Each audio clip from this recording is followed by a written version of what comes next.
Now, some energy experts say the load shedding exemption ruling by the Pretoria High Court is not practical. The High Court found that load shedding is a violation of human rights at crucial institutions. It ordered the Electricity Minister, Kgosientsho Ramokgopa, to guarantee supply to hospitals, clinics, schools and police stations.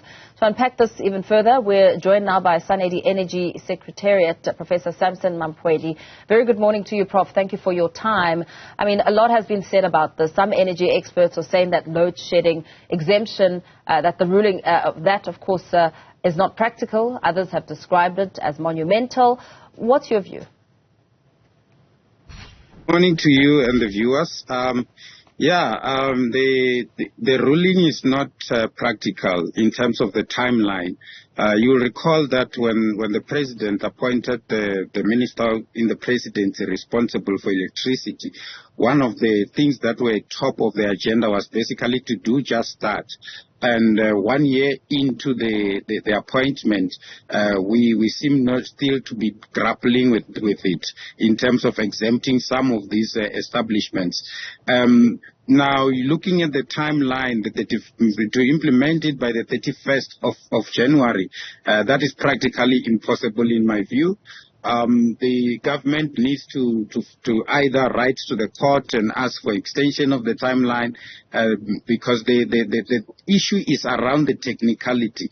As things stand, most of these establishments are connected to the same lines that are connecting the other areas within their vicinity. So other households and businesses that are around the same vicinity, if we are to exempt those establishments, they will also be exempted, which will not be fair to the rest of society, and it will also defeat the whole purpose of load shedding. Yeah. Speaking on the sidelines of the UN COP28 climate summit in Dubai, we heard President Cyril Ramaphosa just vowing that the steps will be taken indeed to ensure that public institutions are indeed insured and cushioned from the effects of load shedding. You talk about how the issue is around technicality. What sort of planning and perhaps consideration needs to be put in place to ensure that they can indeed, abide by the ruling? So what could happen is you can do it in one of two ways. One is that you can basically exempt the areas where these establishments are situated, which will then bring the other problem that I've mentioned. The second part is that you could then get backup generators, backup solar systems, and backup inverters into these particular establishments.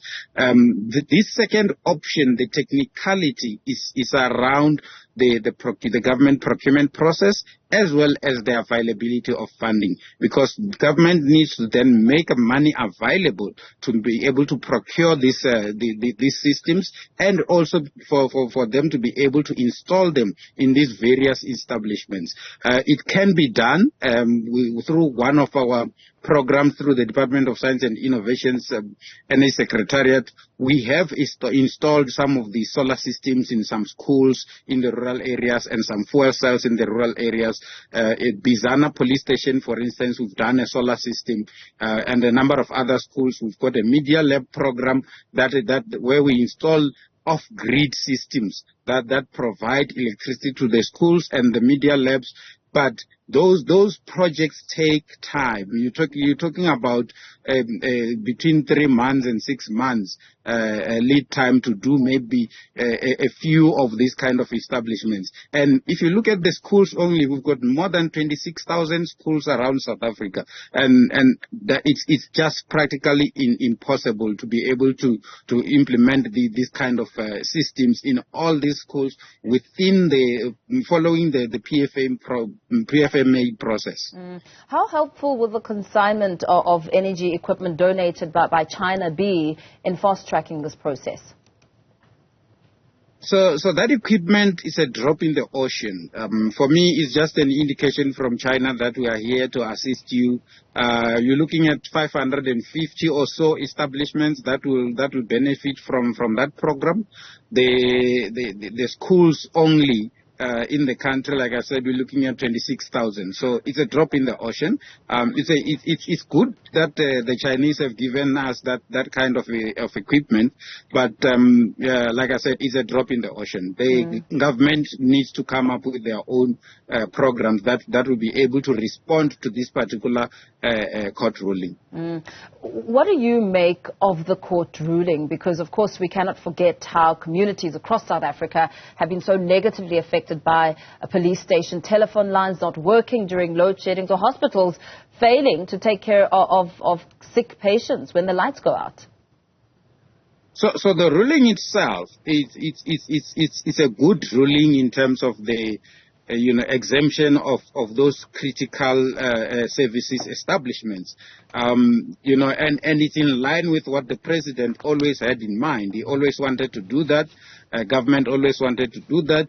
By the way, some of the big hospitals have been exempted in the past in terms of load shedding because of issues such as your operations and things like that, when they didn't have backup power in the past. But that has led to those particular areas where they are located being exempted from load shedding, which becomes unfair to the rest of society, and also it defeats the purpose of load shedding. So the ruling itself is good, but the timeline is what is worrying.